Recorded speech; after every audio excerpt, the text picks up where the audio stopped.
जैसे ही चौधरी की आंख खुली, उसने देखा कि चारों ओर उजाला फैल चुका है और सूरज निकल आया है। तभी वह घोड़ी से बोला, सुनो, अब मैं घर की ओर रवाना हो रहा हूँ, मुझे देर हो रही है और मुझे राजा के सवाल का जवाब भी देना है। यह सुनते ही घोड़ी बोली, तो आओ, मेरी पीठ पर बैठ जाओ, मैं तुम्हें तुम्हारे घर तक छोड़ देती हूँ।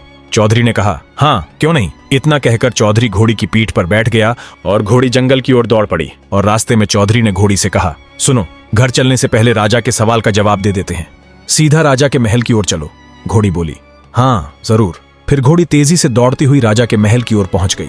महल के पास पहुंचते ही चौधरी घोड़ी से उतर गया और घोड़ी से बोला, ठहरो, मैं अभी आता हूं, पहले राजा को उनके सवाल का जवाब देकर आता हूं। घोड़ी ने शांत स्वर में कहा, ठीक है, मैं यहीं इंतजार कर रही हूं। इतना कहकर चौधरी महल की ओर बढ़ गया और सीधा राजा के दरबार में प्रवेश कर गया। राजा दरबार में सिंहासन पर विराजमान थे। चौधरी को देखते ही राजा बोले, आओ चौधरी, क्या तुम्हें भगवान मिले?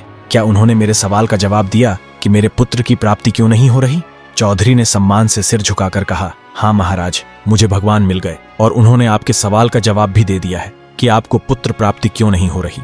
राजा व्याकुल होकर बोले, चौधरी जल्दी बताओ, भगवान ने क्या कहा? मेरे पुत्र न होने का रहस्य क्या है? चौधरी ने कहा, महाराज, भगवान ने बताया है कि आपके पूर्वजों, आपके दादा परदादा ने ब्राह्मणों को दान में भूमि दी थी, लेकिन आपने वही भूमि उनसे वापस छीन ली। उसी अन्याय के कारण ब्राह्मणों का श्राप आप पर लगा है और उसी श्राप के कारण आपको पुत्र प्राप्ति नहीं हो रही। फिर चौधरी आगे बोला, यदि आप वह भूमि फिर से उनके नाम करवा दें या पुनः उन्हें दान में लौटा दें तो उसी दिन से आपकी रानी गर्भ धारण कर लेगी।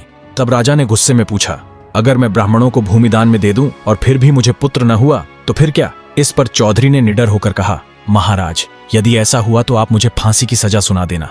मैं अगले 9 महीने तक आपके दरबार में गुलामी करूंगा, आप जो कहेंगे वही करूंगा, कोई शिकायत नहीं होगी। उसके बाद उसी दिन राजा महल की सबसे ऊपरी छत पर पहुंचे और ऊंची आवाज में घोषणा कर दी, सुनो, जिन ब्राह्मणों की भूमि मेरे पूर्वजों ने दान में दी थी और जिसे मैंने उनसे वापस छीन लिया था, मैं आज उसी भूमि को वापस लौटा रहा हूँ। जो जो भूमि तुम लोगों की थी उस पर फिर से अपना अधिकार कर लो। आज से वह भूमि पुनः तुम्हारी है।